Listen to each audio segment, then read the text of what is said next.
Well, howdy there, campers.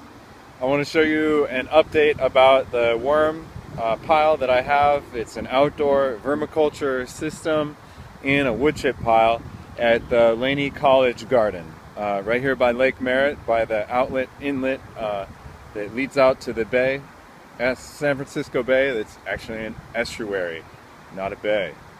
Yeah, so here we go. I'm going to try and make it quick for y'all because I know time is short for everyone, including myself. So, the garden.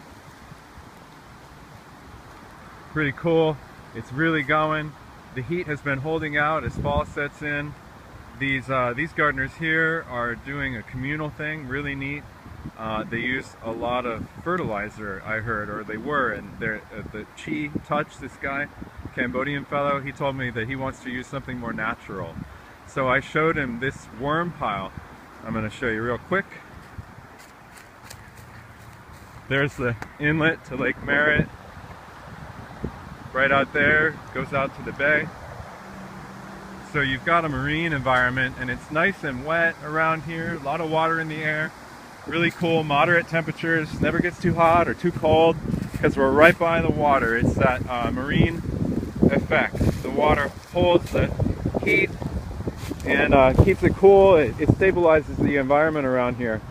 And this wood chip pile, I found one, well, I'm standing where there was a pile. This used to be about 4 feet high. If you watch my previous video, you can find out about that, but it's gone. It turned into worm manure. It was just a natural process.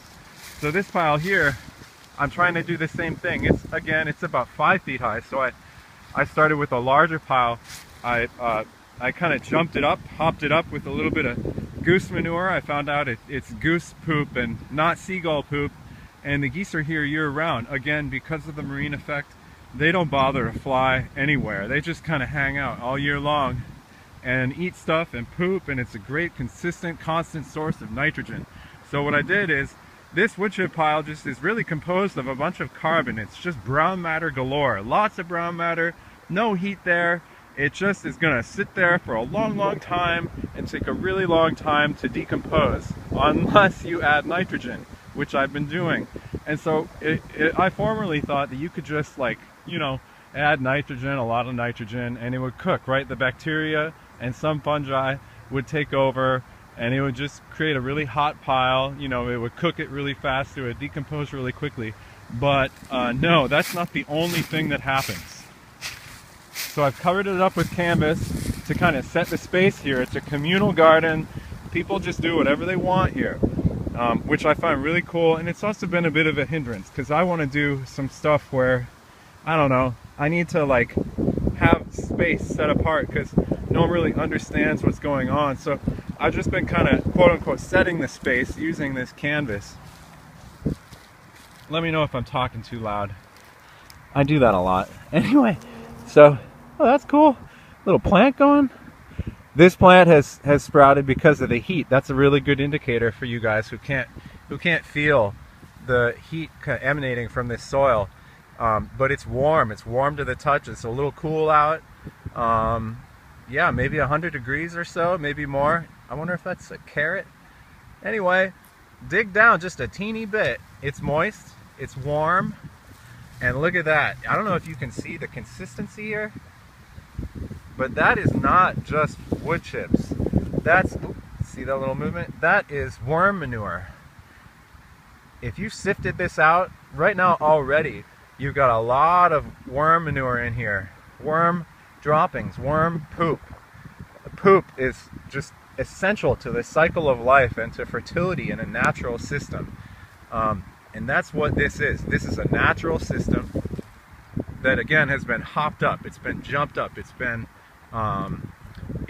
modified to alter very quickly from just a very neutral, low nutrient, long decomposition pile to a very quick turnover pile. And if you can look at the strata basically here, I'm going to pull away a lot of stuff so we can see what's going on. It's nice and wet and warm in here. And you can see it's starting to decompose really quickly. But where the magic is, I'm going to zoom in, is right here. Come on. Right there. You see it's kind of crumbly? That powdery, crumbly stuff? Not the leaves.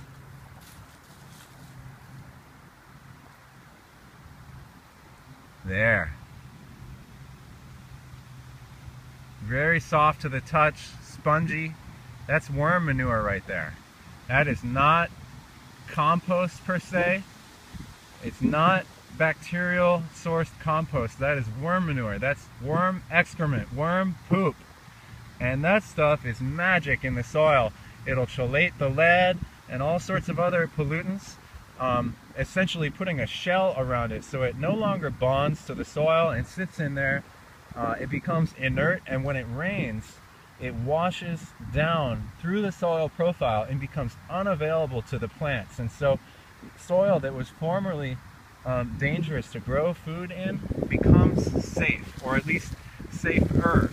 And over time, you keep doing that, you're going to wind up with essentially a safe soil that is even safe to grow leafy greens in. And that's my goal in my garden.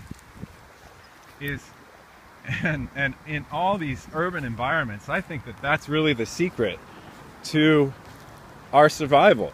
Because frankly, we're effed here. Like, if we don't maximize our outputs and reduce our inputs, we're gonna have trouble eating here. Okay, so what I'm doing is really kind of radical. Like, I'm taking a waste system and turning it into a production system. And whereas if you go by modern agriculture, what we're doing now, we're throwing a bunch of fossil fuels into the system in terms of producing all these fertilizers and all these pesticides, and in the production of the crops, the mechanical aspect. And my God, if you think about the social, the cultural things, how we're crushing people, just like the migrant workers, come on. We don't even grow our own greens in this country. We have all the space we need. Look at this crap. What do we grow? We grow grass. And what do we use this land for? Freaking weeds, okay? And what do we do here? We have trees that we don't even care about, that should have been turned into wood chips, and the land should be being used for food production. It's insane.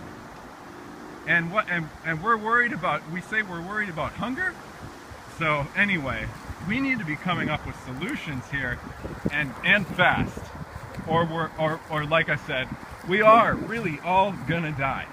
So, you know, it's really drastic, and it sounds really terrible, and I mean, if you take the long-term perspective, it is, because some people are gonna live, and some people are not gonna be able to live. And the people who are going to be able to live are going to be the people who have more money, who have more power, who have more authority, and who have just essentially cinched themselves into a safe zone. And yeah, it's happened time after time on this planet, but I would really love it if all of us could be the people who lived, and we did it in harmony with each other and with nature.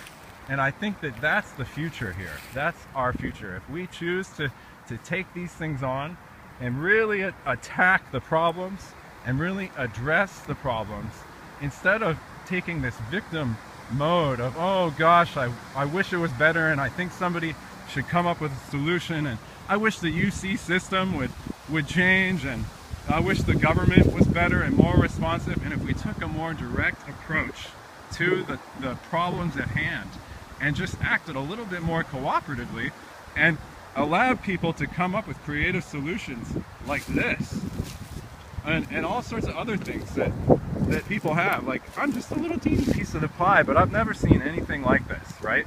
And I show people, and they are just blown away. They love this stuff. So I would encourage us all to kind of take this as an example and run with it. Like, come on now, we can do this. All right, Timothy Quick signing out. Talk to you later. Let me know what you think. Bye now.